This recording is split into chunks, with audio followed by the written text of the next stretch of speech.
Police चोरांचा पाठलाग करत होते. त्यांच्यामधील अंतर किती 1300 मीटर होतं. चोरांच्या टू व्हीलरचा वेग 64 किलोमीटर इतका आहे. पोलिसांच्या जीपचा वेग 82 किलोमीटर पर आवर इतका आहे. पोलीस चोराला किती वेळात पकडतील? दोघांमधील अंतर किती 1300 मीटर आहे. तर ते कसं सोडवायचं ते बघूया. हे गणित 2 सेकंदात सोडू शकतो, पण ते समजून घेतलं तर 2 सेकंदात तुम्हाला सोडून देतात, पण ते लक्षात येत नाही. लक्षात घ्या. तर बघा, हे गणित आपल्याला लवकरात लवकर कसं सोडवायचं 2 मिनिटात मी सोडून देतो. पण ते कसं आलं ते तुमच्या लक्षात येते. बघा, नाही आलं तर आपण समजून घेऊया. आता इथं बघा, हा जो चोराचा वेग किती आहे 64 किलोमीटर आणि पोलिसांचा 82 किलोमीटर. त्या दोघांचा डिफरन्स काढायचा. 82 वजा 64 बरोबर 18 किलोमीटर पर आवर. आता हे मीटर मध्ये आहे, हे पण मीटर मध्ये करायला पाहिजे. तर कसं करायचं, त्याला 18ला 5/18 गुणायचं म्हणजे किती आलं 5 मीटर पर सेकंड. आता आपल्याला टाइम माहित आहे, टाइम इक्वल टू डिस्टन्स पर. तर किती आहे हे डिस्टन्स किती आहे 1300 मीटर. 1300 मीटर किती आहे 5. स्पीड डिस्टन्स पर स्पीड इक्वल टू काय झालं 5 5 5 2 10 5 अजून 10 5 30 आणि 260 सेकंदामध्ये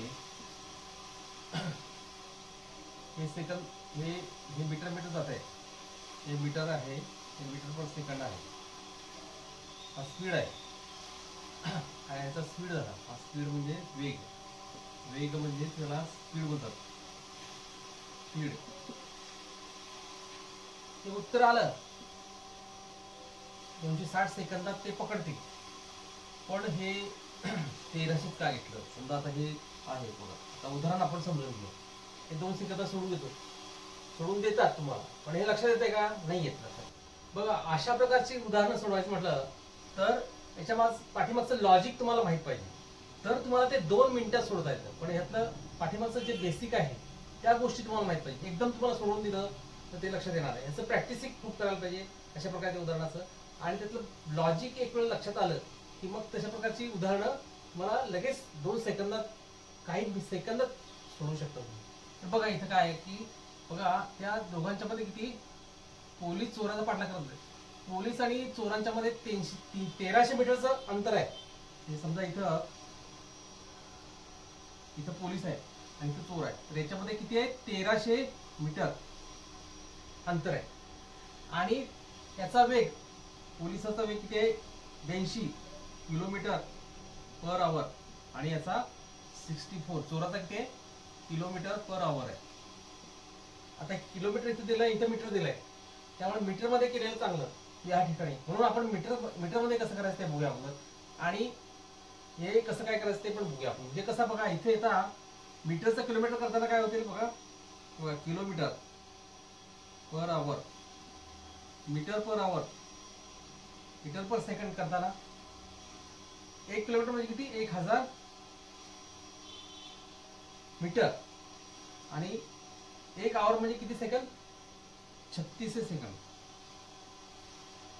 60 मिनिटाचा 1 तास गुणिले 60 सेकंदाचा 1 मिनिट, त्यामुळे किती झालं 3600 सेकंद. हे निघून गेलं आणि 2 पंचे 10 आणि 2 के 2 2 8 16 म्हणजे 5/18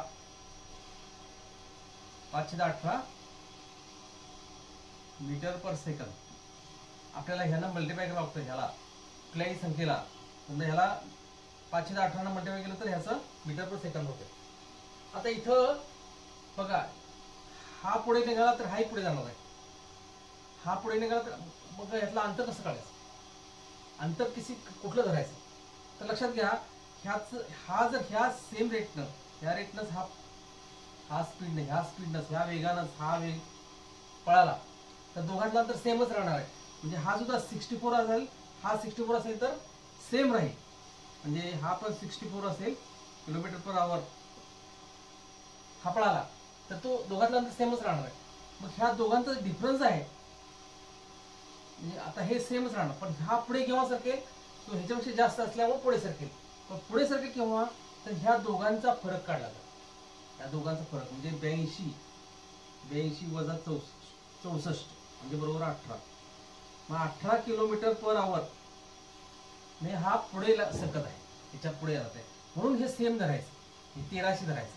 म्हणजे काय होईल मग आता टाइम इक्वल टू काय, डिस्टन्स अपॉन स्पीड म्हणजे वेग.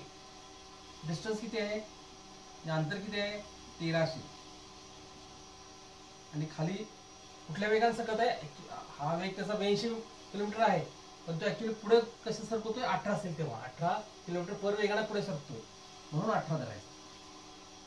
आणि हा किलोमीटर आहे त्याचं मीटर पर सेकंड करताना, कारण हे मीटर मध्ये आहे म्हणून हे 5/18 मीटर पर सेकंद. आता हे मीटर जाणार, हा वरती जाणार म्हणजे सेकंद मध्ये उत्तर येणार. म्हणजे बघा हे 18 निघून जाईल, 5 एके 5 आणि 5 2 10 5 एके 30 260 सेकंद इथे उत्तर आहे. लक्षात आलं का?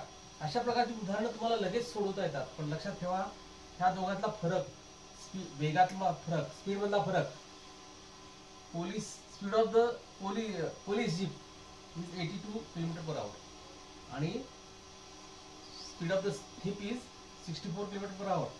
तर त्यातला फरक काढला 18 किलोमीटर पर आवर, तो धरला, त्या स्पीडनं तो पुढे जाणार आहे, जवळ जाणार आहे म्हणून तो धरला, आणि मग तो अंतरी तेच धरलं आणि म्हणून ते उत्तर आलं 260 सेकंद. तर अशा प्रकारची उदाहरणं असतील त्याचा भरपूर सराव करायला पाहिजे, आणि ह्याचं पाठीमागे लॉजिक जे आहे ते तुम्हाला लक्षात यायला पाहिजे. लक्षात